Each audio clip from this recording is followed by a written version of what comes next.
Hello there. How's everybody doing? I am doing good. I had a great day. I fell asleep after I came home from my little outing today, so if I look a little tired, that's why. I just woke up. It's like 1:30 in the morning, but I had wanted to do a message, so I always do my prayers. I don't care what happens. Even if I forget, I will wake up and do it at 5 a.m. But I had to do my prayers, so I figured I'm gonna go in there with this little time that I have and do my message while I'm at it too, so it won't be a long one. But I had something that I had wanted to say. I went on my walk today and I got some leave-in conditioner and it is bussin' because yes, I said bussin'. I can if I want to. But anyway, it is doing its job. I should have gotten that a long time ago instead of wasting my money on the conditioner that I use that rinses out because, man. Anyway, I had a good walk. It was kind of windy outside. I sat in my little spot for a long time and then I headed back to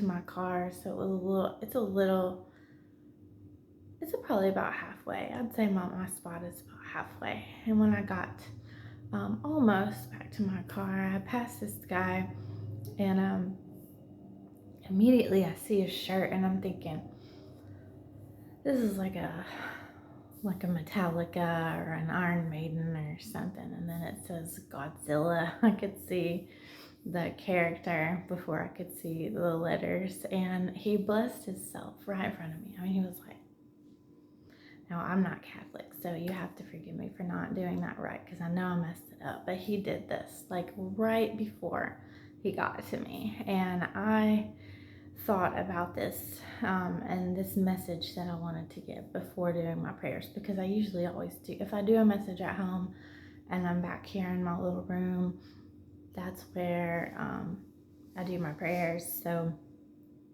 that's what made me think about still doing the message, because if I'm going to do my prayers, I'm going to pray for this guy because obviously he needs to be blessed, right? Like he felt the need to bless himself, and whether it had the timing was for me, I'm assuming, but even if I'm wrong, I'm still going to pray for him, because if it was for me, you could have just had a conversation with me. If you went ahead and blessed yourself, then why not? If you're good, you're covered. You should have just talked to me and exposed yourself to what my energy is like, because obviously you've exposed yourself to what someone else has said about me, which has formed your opinion and therefore your urge to bless yourself before getting to me, because you've listened to what someone else has said that has made you think you need to do this in my presence. And I can guarantee you, for one, I'm blessed up because that's the main reason that I do my walk. I'm not out there exercise is a plus, but I'm not out there like power walking. I'm not keeping my cardio up to a certain level. I'm not really out there trying to burn calories. If I do, great, but I'm definitely not out there trying to get any like cross training done. I go out there to connect with nature and to connect with God, and 80% of the time that I'm out there, I'm meditating, especially when I'm in my spot. It's just my time with God. I've talked about that to a lot of people in person. I know I talk about my walks, but definitely when I'm talking to people in person, I've told them about my walks being my time with God. I'm always connected to Source, always, but especially when I'm in nature. And that's why I've tried to just suggest that to you guys as a way to facilitate meditation without, sitting still, no music, being quiet. That's really hard. It's really hard to quieten your thoughts, but I find in nature it's a lot easier to lengthen those gaps without thinking, and therefore you're meditating in the moment for longer periods of time and connecting to your higher self, that is the God conscience. So that's what I'm doing out there. So I would just, first, you're on my prayer list, buddy, because if you're listening to other people about me, then you're obviously not being your most authentic self, and you're not connecting with your higher self, because you would go straight to the source if you were being your genuine self. There would be no need to be feeling like you need to be blessed up in my presence, because I'm blessed up and I will help you in any way that I can to connect to your higher self. If you've listened to my messages or if you've been in my presence before. Now, when he got to me, he gave me a big smile and he looked at me, and I thought I looked kind of cute today. So, I was just jamming to my music as I was walking past him and seeing him, bless himself. I was listening to like Rich Homie Quan, when I walk through, I was jamming. I had just turned off my podcast and had turned on music. I haven't listened to music with words in a long time, and that's what I was thinking when I saw her do that. So in no way did I take offense, but I thought immediately, you're listening to somebody else. You're not being yourself. You're really missing out. You're wasting time. And you're in low vibrations, which kind of like, if you want to be blessed up, just raise your vibrations. You're already connected to source. You don't have to do all of that, no matter whose presence you're about to be in, because you are connected to source. When you're listening to other people and slander and gossip and smear campaigns, and you're being a flying monkey or whatever,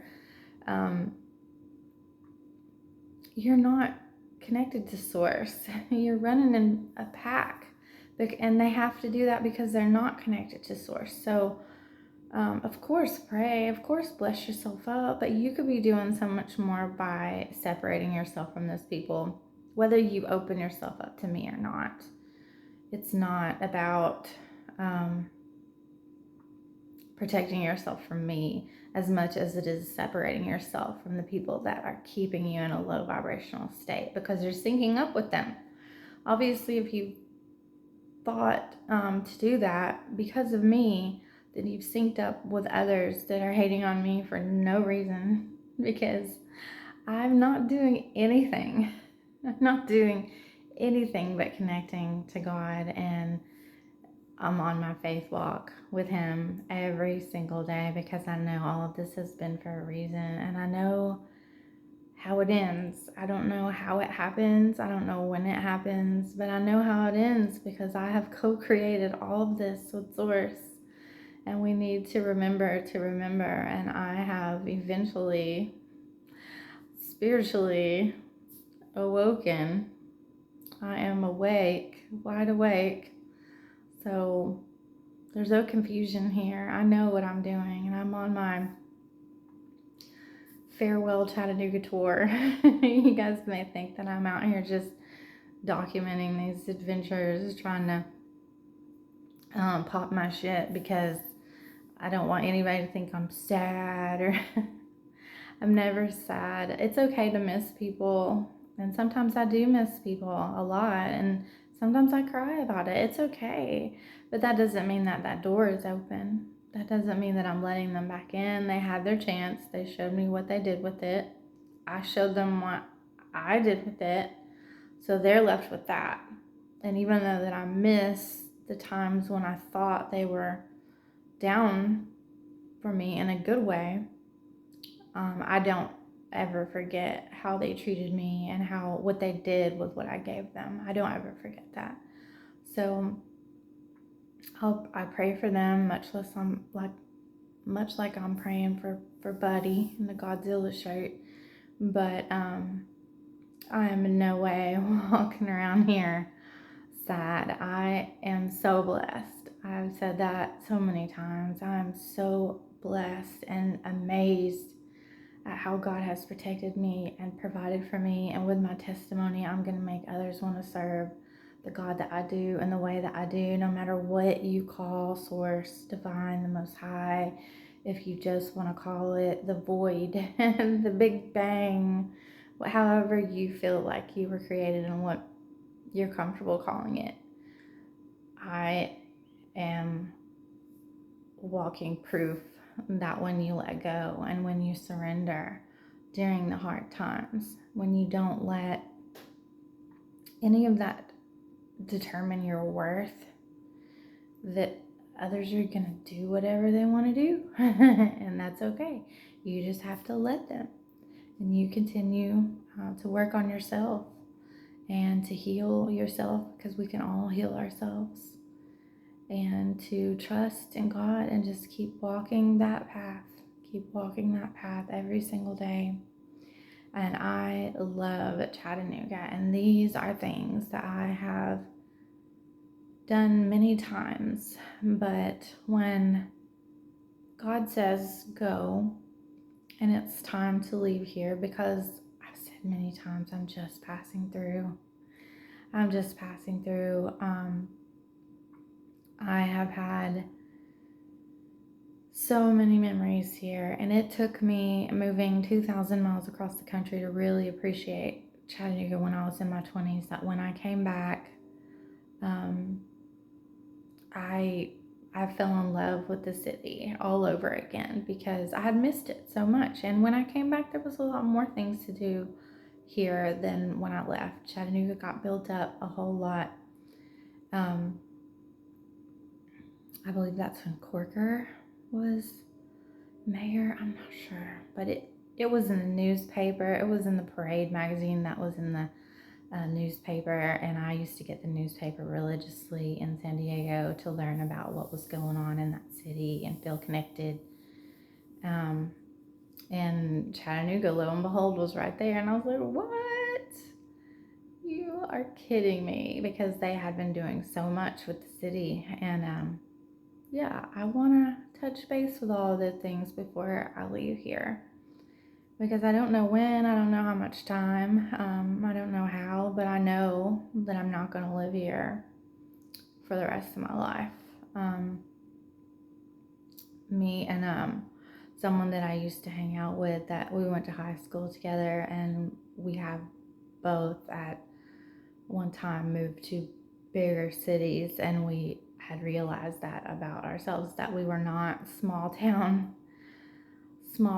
girls, because we thrived in the bigger cities. We thrived in places other than home, because we both felt how close-minded it is here. I know people that I have gone to school with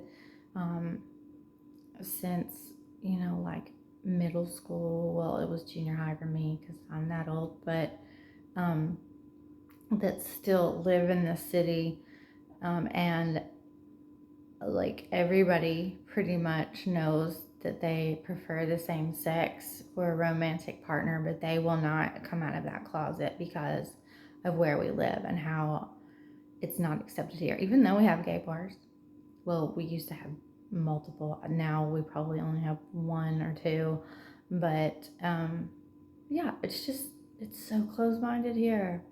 I watched this video about a church earlier, where the pastor had told the ushers to lock the doors, and that he wanted $20 from everybody in there. There was 1,000 people there, and then it was being broadcasted online, and he said he wanted $20 from every 1,000 in attendance, and he wanted them to personally come to the altar and give it, because he wanted to see their faces down there. And the ushers needed to close the doors because nobody was leaving. He was basically holding them hostage and saying, I want you to be accountable and come down here and in my face put $20 in my hand. And everyone online needs to give $20, and that we need $40,000 today. And to be a part of this church, you need to understand the cost. And I was like, oh my gosh, like these are the things that are like, an underlying thread. It's like the read between the line thing. And he was being so, it's just, there's no smoke and mirrors anymore. He's just right in your face, holding you hostage, telling you you have to, and I want to see you do it, or you're not leaving. Like this I don't think that video was of here, but it's very much like the religious vibe and the undertones and the now bold in your face things, the judgment that's in church, the condemnation, the like it's just not what Jesus would want. It's not what God would want. And I have connected to God and Jesus many, many times before I have become completely awake to my purpose here.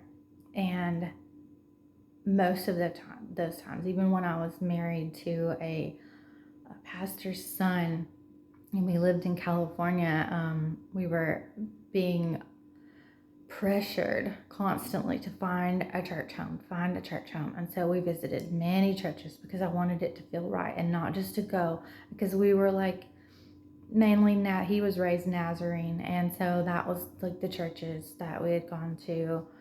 But there's not a lot of Nazarene. I don't think we found one in our area. So we visited a lot of different churches. And I told him that I just wanted to stop. I wanted to stop forcing it because none of them felt right.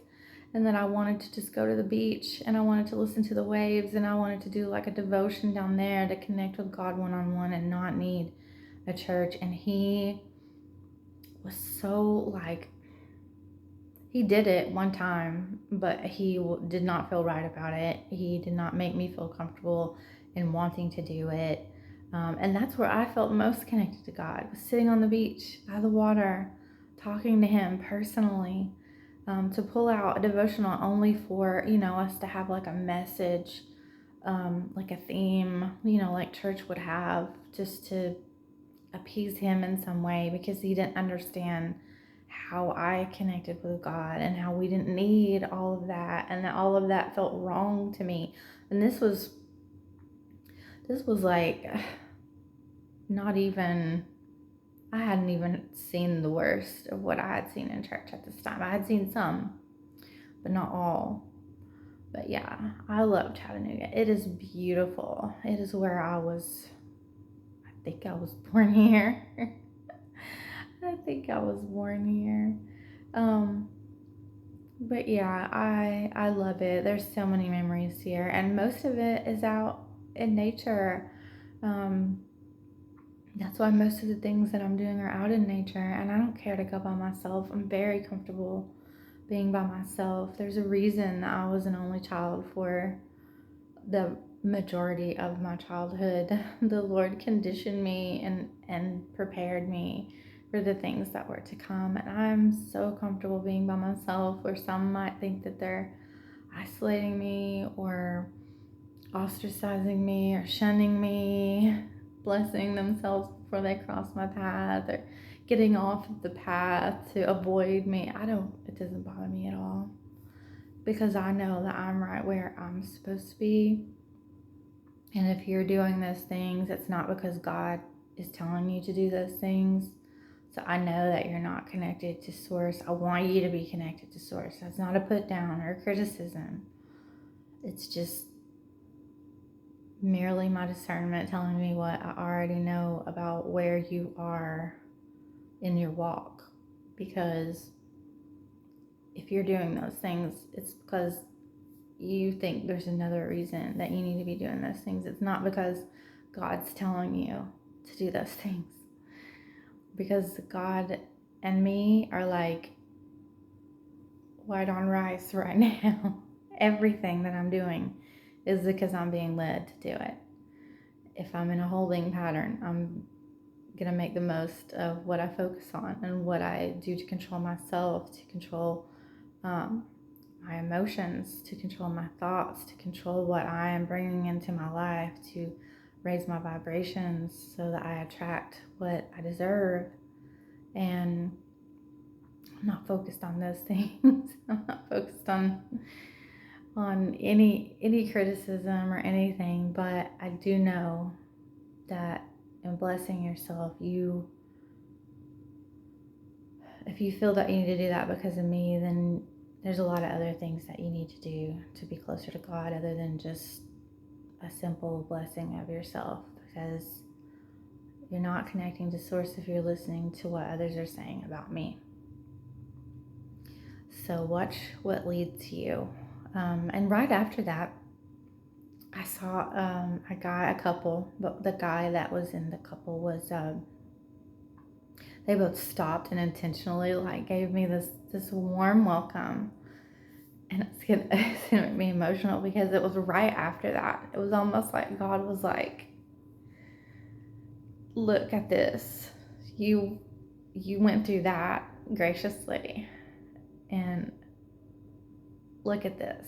This was like the opposite side of the coin." And it was so beautiful because I didn't know that lady. I did know the guy, and I didn't realize it until like the split second after I walked past them, because I focused on both of their faces and I noticed their smile was so warm and genuine, and how they stopped and intentionally like gave me a moment. And as I was walking past, the guy was like, I was like, I know him from somewhere, and I used to work with him. I don't know if I used to work with him. I used to work with his best friend. I don't think he ever worked with us, but he came in all the time, and he might have worked with us, but it was at Pizza Hut, and his name is James. Shout out, James, if you ever see this. You and your lady were so kind to me in that moment, and I really appreciated it, especially after what had happened just, you know, 1 minute before I passed you. And then I didn't want to come home. So I went to the craft store and I avoid the cake aisle. Like I walked all around the perimeter of the store because the cake stuff is like right in the middle of Michael's. And there happen to be like a few little things here or there. But I keep thinking about mosaics because I've done a lot of mosaics. When I moved to California, before I really got a job, like I had a part-time job at first before I got a full-time job.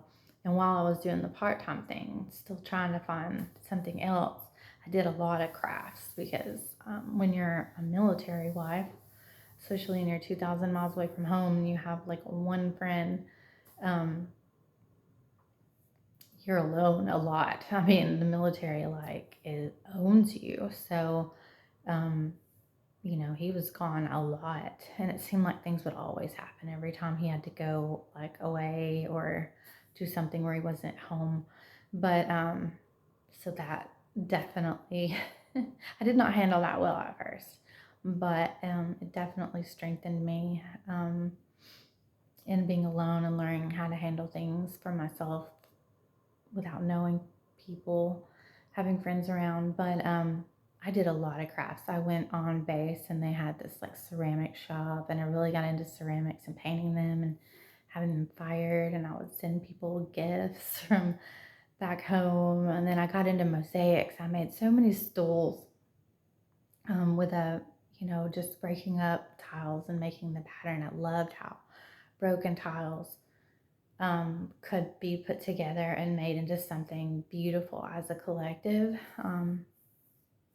And so I saw a video on that the other day, somebody making something for their house that was mosaic, and they have beautiful mosaic stuff out at Michael's if you're interested. But I thought about trying to get back into that, but I ended up not buying anything, and I thought, well, this kind of seemed like a waste. So then I walked into Ross next door and just was looking around. And as soon as I walked in, I turned to the door. Like, I don't know why I turned back around, but I saw this guy, D, who I used to work with at Dairy Queen. I've talked about him and his mom in one of my other videos because they both worked with me.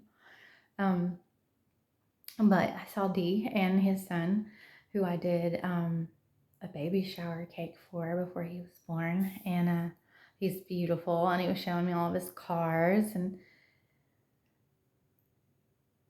I don't want to cry. And he gave me a hug, and I was just like, it was so special. I love seeing him. I love seeing him. I don't know why I'm crying, but it was so beautiful because obviously those people crossed my path after this other thing had happened, and it was on purpose. They both made me feel so good. And I know I'm not what that guy thinks that I am. But I want so much more for you guys than to follow the crowd and to listen to what other people say. And not just about me, about anybody. Get to know them yourself. In the time that that guy probably had thoughts, or all the energy that he put into going out there and doing that walk or blessing himself, he could have easily had opened himself up to the other side of what he didn't know, um, to find out for himself who I am and what I'm about, and if there's anything to be blessing himself for in my presence specifically. It just would have taken a second, and I would have been more than willing to have a conversation with him, or to give him a hug, or to whatever he needed to hear, um, authentically from me, about whatever preconceived um, notion or reputation or narratives that he had heard. I'll probably never see him again, but I really feel like it was a missed opportunity on his part, because if he's spent time listening to other people, then he could have given it a second just to see what was on the flip, you know? And he didn't. He chose to try to make me feel like I was something that needed him to bless himself around. I don't know. But like I said, I was grooving to Rich Homie Quan, and not not it did, if it was meant to hurt me, it didn't hurt me. But I was so moved by the two interactions that I had not too long after that, because that's how God works.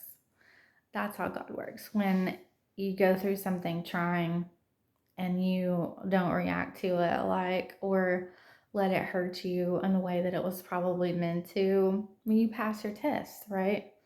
God's gonna bless you, and He's not just gonna bless you, He's gonna doubly bless you. And that's what He did to me today. Even though it was small, I didn't win money. It wasn't about monetary gain. It wasn't about, buying something at the store and feeling that dopamine hit. It was about true, genuine connection that was authentic and um, sincere.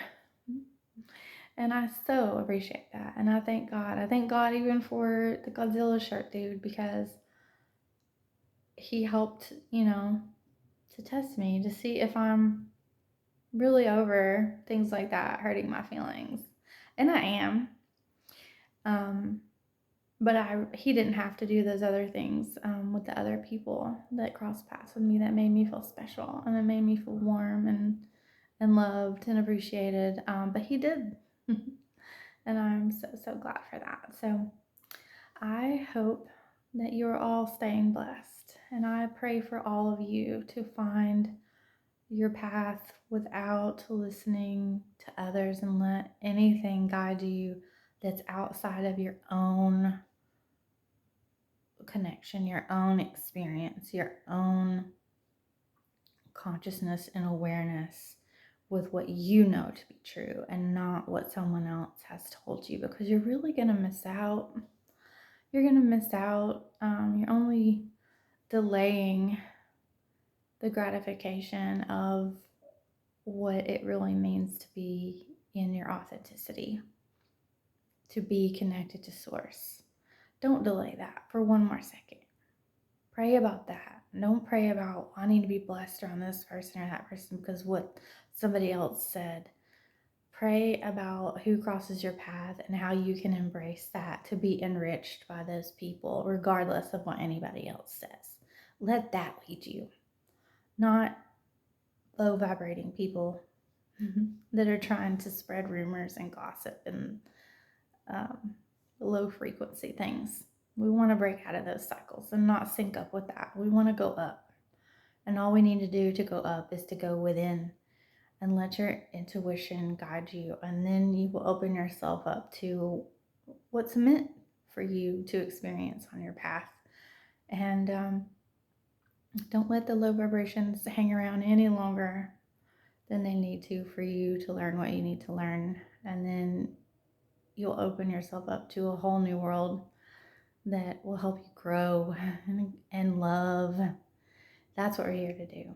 So, yeah, that's what helped me create my message today. Now I'm going to go pray for that guy, like for real, for real. Love you. God loves you. Bye.